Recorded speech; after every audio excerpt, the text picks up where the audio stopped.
નમસ્કાર વિદ્યાર્થી મિત્રો, તાવ્યા ઓનલાઈન ટીચિંગમાં હું તાવ્યા સર તમારું હાર્દિક સ્વાગત કરું છું. વિદ્યાર્થી મિત્રો, આજનો પ્રશ્ન મોસ્ટ ટાઈમપીસી એટલે દરેક વિદ્યાર્થી મિત્રોને ખાસ ધ્યાન દેવાનું કે બોર્ડની પરીક્ષા માટે આ પ્રશ્ન મોસ્ટ ટાઈમપીસી છે. સર કયો પ્રશ્ન છે? તો પ્રશ્નનું નામ વિદ્યાર્થી મિત્રો છે ધાતુ ક્ષારણ એટલે શું? વિદ્યાર્થી મિત્રો, ધાતુ ક્ષારણ છે એ વારંવાર પરીક્ષામાં પૂછાય છે. તો આપણે ચલો હવે આ પાઠની અહીંયા આ પ્રશ્નની શરૂઆત કરીએ. તો સૌ પ્રથમ વિદ્યાર્થી મિત્રો, ધાતુ ક્ષારણ એટલે શું એની વ્યાખ્યા આપો. તો વિદ્યાર્થી મિત્રો, ધાતુઓની સપાટી ઉપર ખાસ ધ્યાન રાખજો, ધાતુઓની સપાટી ઉપર વિદ્યાર્થી મિત્રો ધીમે ધીમે તેમના ઓક્સાઇડનું પડ બને છે અથવા તો અન્ય ક્ષારનું પડ બને તો વિદ્યાર્થી મિત્રો તેને ધાતુ ક્ષારણ કહેવામાં આવે છે. રેડી વિદ્યાર્થી મિત્રો, આમાં કોઈને કઈ પ્રોબ્લેમ નહીં કે ધાતુઓની સપાટી ઉપર ધીમે ધીમે તેમના ઓક્સાઇડનું પડ બને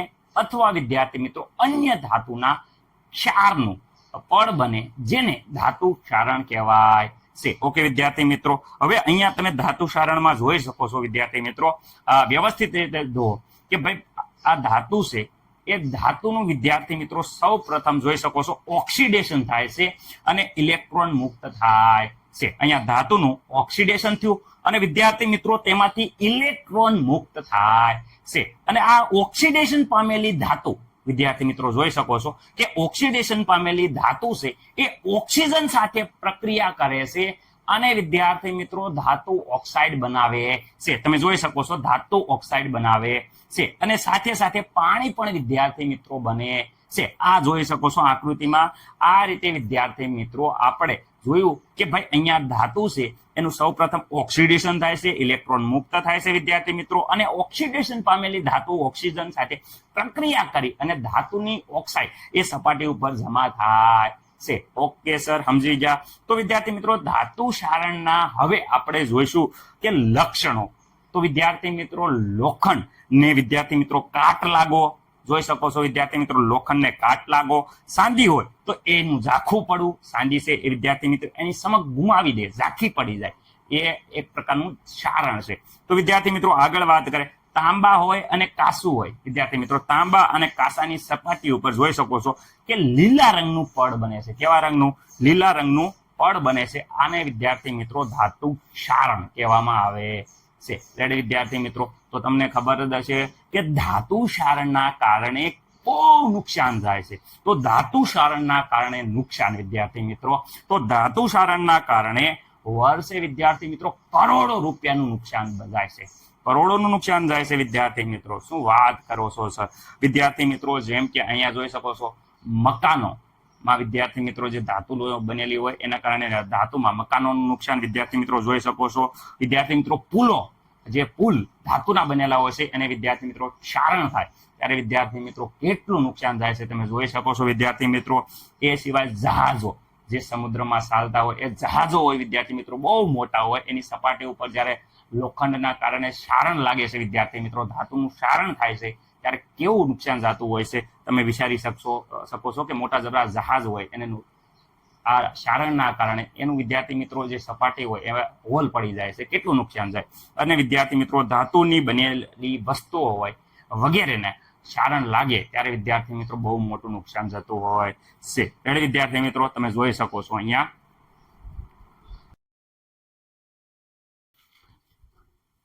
વિદ્યાર્થી મિત્રો લોખંડના ક્ષારણ વિશે લખો અથવા તો લોખંડનું ક્ષારણનું રસાયણ સમજાવો. તો વિદ્યાર્થી મિત્રો ખાસ યાદ રાખજો કે અહીંયા જોઈ શકો છો કે લોખંડનું ક્ષારણ એટલે વિદ્યાર્થી મિત્રો લોખંડને કાટ લાગવો.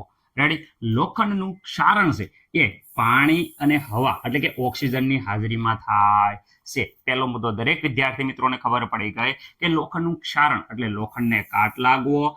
લોખંડનું ક્ષારણ એ પાણી અને હવાની હાજરીમાં થાય છે. ઓકે વિદ્યાર્થી મિત્રો, ક્ષારણનું જે રસાયણ વિજ્ઞાન છે વિદ્યાર્થી મિત્રો, એમાં તે લોખંડનું રસાયણ વિજ્ઞાન ઘણું જ વિદ્યાર્થી મિત્રો જટિલ છે. આટલે સમજવા માટે આપણે શું કરીશું, તો આ આખી ઘટના છે એક કોષ તરીકે આપણે વિચારી લઈશું. જેવી રીતે આપણે ગેલ્વેનિક કોષ લીધો એવી રીતે આને એક કોષ તરીકે ગણી લેવામાં આવે છે. એટલે કે ક્ષારણને વિદ્યુત રાસાયણિક કોષ તરીકે આપણે સમજી શકાય છે. તો સર સમજાવવાનું શરૂ કરો. તો વિદ્યાર્થી મિત્રો અહીંયા તમને હું કહું છું કે અહીંયા જોઈ શકો છો કે એનોડ તરીકે શું હોય? તો વિદ્યાર્થી મિત્રો જે બિંદુએ ધાતુ છે વિદ્યાર્થી મિત્રો, આ ધાતુ એફી, અહીંયા જોઈ શકો છો કે જે બિંદુએ એફી છે એ એફી નું વિદ્યાર્થી મિત્રો ઓક્સિડેશન થાય છે, તે બિંદુ વિદ્યાર્થી મિત્રો શેના તરીકે વર્તે છે? એનોડ. વિદ્યાર્થી મિત્રો એનોડ કોને કહેવાય છે? કયા બિંદુને એનોડ કહેવાય છે? તો આપણે કીધું જે બિંદુએ આ એફી ધાતુ છે એનું વિદ્યાર્થી મિત્રો ઓક્સિડેશન થાય છે, જોઈ શકો છો, અને વિદ્યાર્થી મિત્રો Fe+2 અને વિદ્યાર્થી મિત્રો સાથે સાથે 2 ઇલેક્ટ્રોન મુક્ત થાય છે, તે બિંદુને એનોડ કહેવાય છે. તો અહીંયા લખી દો આપણે કે ભાઈ જે બિંદુએ એફી નું શું થાય છે વિદ્યાર્થી મિત્રો? એફી ધાતુનું ઓક્સિડેશન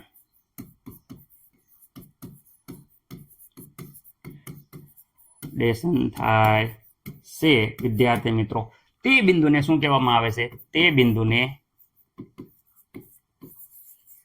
એનોડ તરીકે વર્તે છે. ઓકે, આવી ગયો એનોડ દુ. ઓકે, તો ઓક્સિડેશન થાય છે, તો સર એ ઓક્સિડેશન કરો.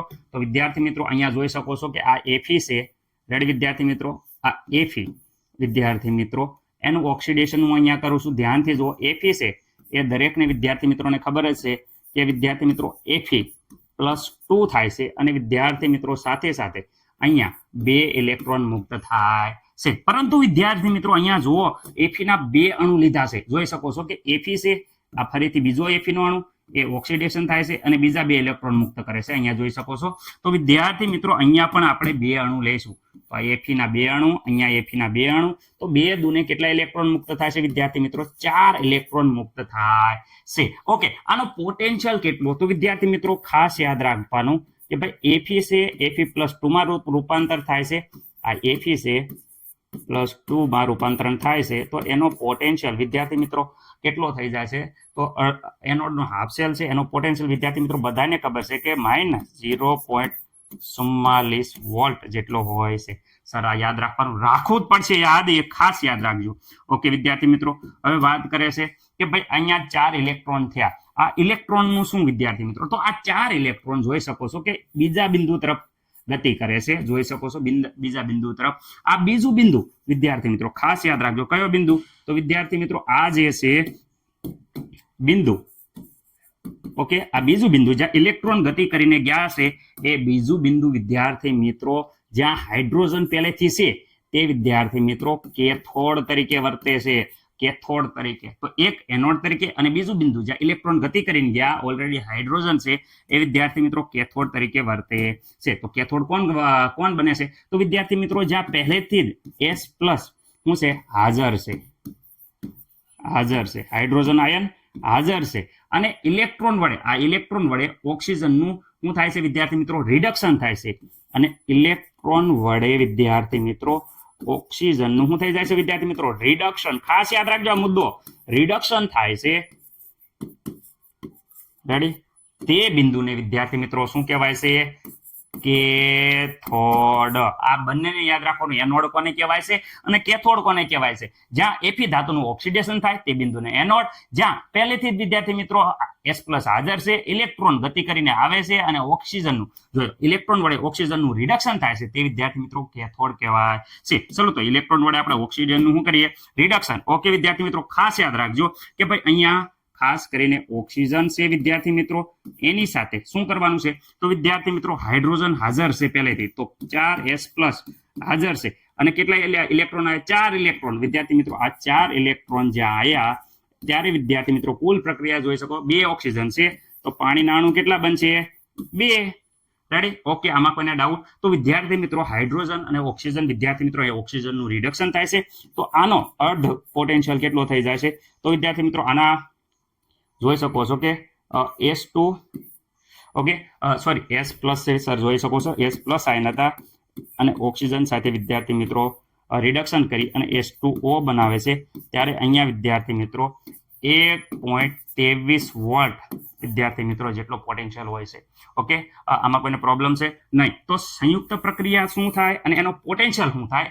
કોષનો પોટેન્શિયલ શું થાય? આજે એક આપણે ગેલ્વેનિક કોષ વિશે આવ્યો છે, એનો પોટેન્શિયલ કેટલું થાય? તો વિદ્યાર્થી મિત્રો એ પહેલા હું તમને એક વસ્તુ કહી દઉં, તમારા મગજમાં ખાસ આ પ્રશ્ન ઉત્પન્ન થવો પડે, સર અહીંયા S+ ક્યાં આયા? આ S+ હાજર છે પહેલેથી, એ ક્યાંથી આયા?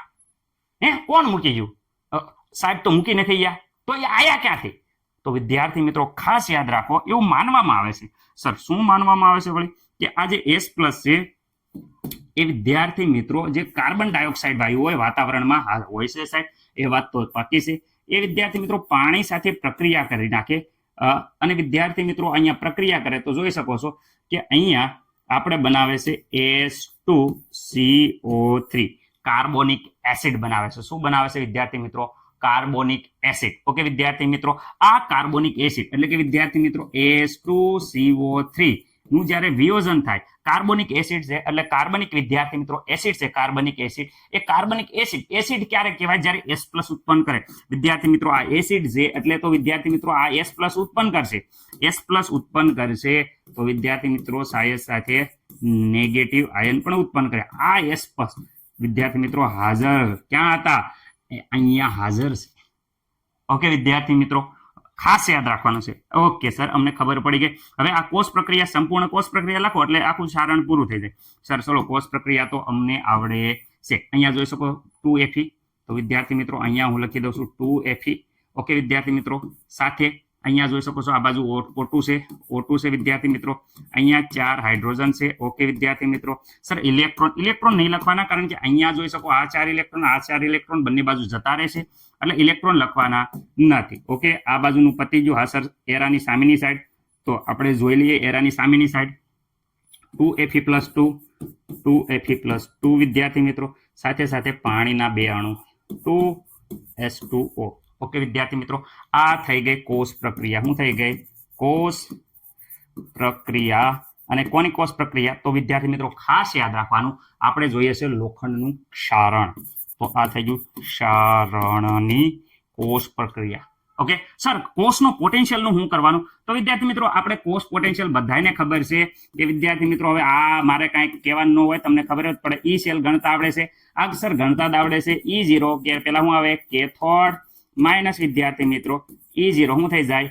એનોડ. વિદ્યાર્થી મિત્રો અહીંયા હું એટલું જ કહેવા માંગુ છું કે અહીંયા જોઈ શકો છો તમે કેથોડ તરીકે. તો અહીંયા જો E0 કેટલું વેલ્યુ છે? માઇનસ વિદ્યાર્થી સોરી કેથોડ. અહીંયા સર કેથોડ છે, તમે ક્યાં ઊંધું બાફો છો? કેથોડ અહીંયા રહ્યું. કેથોડ વિદ્યાર્થી મિત્રો અહીંયા જોઈ શકો છો કેટલું છે? 1.23 વોલ્ટ. ઓકે વિદ્યાર્થી મિત્રો, આમાં કોઈને ડાઉટ છે? નહીં વિદ્યાર્થી મિત્રો. માઇનસ એનોડ તરીકે વિદ્યાર્થી મિત્રો હવે અહીંયા જોશો ઓક્સિડેશન થાય છે તો એનોડ તરીકે વિદ્યાર્થી મિત્રો માઇનસ 0.44. ઓકે વિદ્યાર્થી મિત્રો, આમાં કોઈને ડાઉટ છે? નહીં. તો અહીંયા કુલ કોષનો પોટેન્શિયલ જોઈ શકો છો વિદ્યાર્થી મિત્રો, માઇનસ પ્લસ થઈ જાય છે એટલે 1.67 વોલ્ટ આવશે. ઓકે વિદ્યાર્થી મિત્રો, ખાસ દરેક વિદ્યાર્થી મિત્રો જોઈ શકો છો કોષનો વોટ આ જે આવ્યો છે વિદ્યાર્થી મિત્રો એ શું છે? તો વિદ્યાર્થી મિત્રો આ જે વેલ્યુ મળી એ ખાસ યાદ રાખવાનું છે. ઈ સેલ શું આવ્યો? ઈ સેલ નું મૂલ્ય જે વિદ્યાર્થી મિત્રો ધાતુના ક્ષારણ દરમિયાન જે કોષની પોટેન્શિયલ ગણ્યો તો આટલો આવે છે. સર અહીંયા પૂરું નહીં વિદ્યાર્થી મિત્રો. જે આ Fe+2 છે એનું શું થયું? તો અહીંયા જુઓ છો કે જે અહીંયા જો ફેરસ આયન છે, Fe+2 આયન છે એ વિદ્યાર્થી મિત્રો Fe+2 આયન વાતાવરણના ઓક્સિજન સાથે શું થઈ જાય છે? વાતાવરણના ઓક્સિજનથી ઓક્સિડેશન થાય છે અને ફેરિક આયન એટલે કે Fe+3 આયનમાં કન્વર્ટ ફેરવાય છે. આ Fe+3 છે એ વિદ્યાર્થી મિત્રો જળયુક્ત ફેરિક ઓક્સાઇડ. હું બોલ્યા જળયુક્ત ફેરિક ઓક્સાઇડ એટલે કે વિદ્યાર્થી મિત્રો અહીંયા જોઈ શકો Fe2O3x માં ફેરવાય છે, જેને કાટ તરીકે ઓળખાય છે અને આથી આપણે હાઇડ્રોજન આયન વધારે પ્રમાણમાં ઉત્પન્ન થાય છે. વિદ્યાર્થી મિત્રો અહીંયા ખાસ યાદ રાખજો કે અહીંયા જળયુક્ત ફેરિક ઓક્સાઇડ વિદ્યાર્થી મિત્રો જળયુક્ત ફેરિક ઓક્સાઇડ છે એટલે Fe2 યાદ રાખજો. Fe2 અને O3 1 2 ને 3 યાદ રાખજો. અહીંયા 1 2 ને 3 એટલે Fe2 અને O3 વિદ્યાર્થી મિત્રો અને XS2 જેને કહેવાય જળયુક્ત ફેરિક ઓક્સાઇડ, જેને કાટ કહેવાય છે. અહીંયા બને છે વિદ્યાર્થી મિત્રો MCQ. કાટનું અણુ સૂત્ર શું? તો વિદ્યાર્થી મિત્રો 1 2 3 Fe2O3 ઇન્ટુ XS2O જેને કહેવાય છે જળયુક્ત ફેરિક ઓક્સાઇડ. રેડી વિદ્યાર્થી મિત્રો? આશા છે કે દરેકને આખો પ્રશ્ન આવડી ગયો હશે. ધાતુ ક્ષારણને અટકાવવાની વિદ્યાર્થી મિત્રો જરૂરિયાત અને ઉપાયો વર્ણન કરો. તો વિદ્યાર્થી મિત્રો ધાતુઓનું ક્ષારણ અટકાવવું અનિવાર્ય છે. રેડી? કારણ કે ધાતુ ક્ષારણના કારણે નુકસાનો જાય છે. કયા કયા નુકસાનો જાય છે? તો વિદ્યાર્થી મિત્રો આપણે અહીંયા ટેક્સ્ટ બુકમાં 3 નુકસાનો છે. પહેલું નુકસાનનું વાત કરે કે ધાતુનો વય થઈ આર્થિક નુકસાન થાય છે. ધાતુ હોય એનો વય થઈ જાય તો આર્થિક નુકસાન થાય છે. રેડી વિદ્યાર્થી મિત્રો? બીજી વાત કરે તો લોખંડના પુલને ક્ષારણ થવાથી કાટ લાગે છે અને પુલ છે એ વિદ્યાર્થી મિત્રો તૂટી જાય છે, અથવા તો વિદ્યાર્થી મિત્રો અકસ્માત સર્જાય છે. રેડી વિદ્યાર્થી મિત્રો? આ બીજો મુદ્દો થઈ ગયો. ત્રીજો મુદ્દો વિદ્યાર્થી મિત્રો નુકસાનની વાત કરે તો વિદ્યાર્થી મિત્રો યાંત્રિક મશીનો છે એને કાટ લાગવાથી સંપૂર્ણ કાર્ય કરવાની જે ક્ષમતા છે એ વિદ્યાર્થી મિત્રો સંપૂર્ણ કાર્ય કરી શકતો નથી, અથવા તો વિદ્યાર્થી મિત્રો કાર્ય કરતો બંધ થઈ જાય છે. આ વિદ્યાર્થી મિત્રો નુકસાનો હતા. હવે વિદ્યાર્થી મિત્રો આપણે અટકાવવા માટે, ધાતુ ક્ષારણ અટકાવવા માટે તમે શું કરી શકો? તો વિદ્યાર્થી મિત્રો પહેલું એક કે ભાઈ ધાતુ ક્ષારણ અટકાવવા માટે ધાતુની સપાટી ઉપર રંગ લગાવી શકો. જોઈ શકો છો ધાતુની સપાટી ઉપર આપણે રંગ લગાવી દઈએ એટલે ધાતુ ક્ષારણ છે એ વિદ્યાર્થી મિત્રો અટકી જાય છે.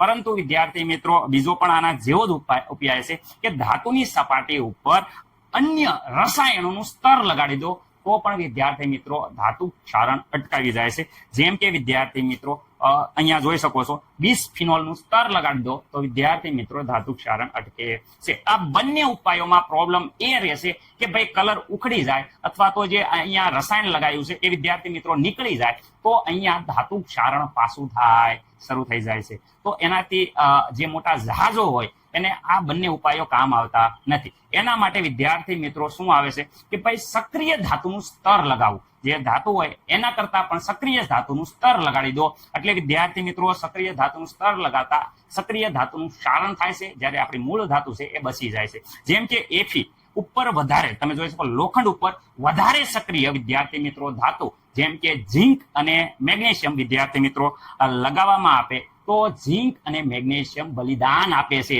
એટલે કે વિદ્યાર્થી મિત્રો ઝીંક અને મેગ્નેશિયમનું શું થઈ જાય છે?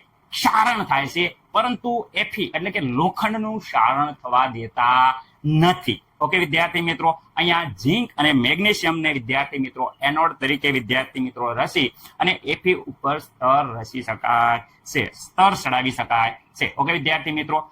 સક્રિય ધાતુનું સ્તર ન ચડાવવું હોય તો અહીંયા ચોથો ઉપાય એ પણ છે વિદ્યાર્થી મિત્રો કે ધાતુની ઉપર નિષ્ક્રિય ધાતુનું સ્તર ચડાવી દો એટલે અંદરની સક્રિય ધાતુને વિદ્યાર્થી મિત્રો ક્ષારણ થતું અટકાવે છે. વધારે નિષ્ક્રિય ધાતુ એટલે વિદ્યાર્થી મિત્રો સોનાને ક્યાંથી લાગે કાટ, જેને કાટ ન લાગે એવી ધાતુ વિદ્યાર્થી મિત્રો નિષ્ક્રિય એટલે કોઈની સાથે પ્રક્રિયા જ ન કરે. એટલે કોપર ઉપર જોઈ શકો છો કોપર ઉપર ચાંદીનું સ્તર લગાડી દો તો વિદ્યાર્થી મિત્રો અહીંયા ચાંદી છે એનું વિદ્યાર્થી મિત્રો ક્ષારણ થશે નહીં અને અંદરની કોપરની ધાતુનું પણ ક્ષારણ થશે નહીં. ચાંદી ઉપર સોનું એટલે કે ગોલ્ડનું સ્તર લગાડી દો તો વિદ્યાર્થી મિત્રો અંદરની ચાંદીને કાટ લાગશે નહીં. એટલે કે વિદ્યાર્થી મિત્રો નિષ્ક્રિય ધાતુ છે એ પ્રક્રિયા કરશે નહીં. એટલે તો આપણે પ્રખ્યાત ગીત છે સોનાને ક્યાંથી લાગે કાટ. રેડી? સોનાને કોઈ દી કાટ લાગતો નથી કારણ કે નિષ્ક્રિય ધાતુ છે, કોઈ સાથે પ્રક્રિયા નહીં કરે, એની ચમક એવી ને એવી રહેશે. તો આ પણ વિદ્યાર્થી મિત્રો હતા એ વિદ્યાર્થી મિત્રો ધાતુ ક્ષારણ અટકાવવાના ઉપાયો હતા. આશા છે કે દરેકને ખબર પડી હશે.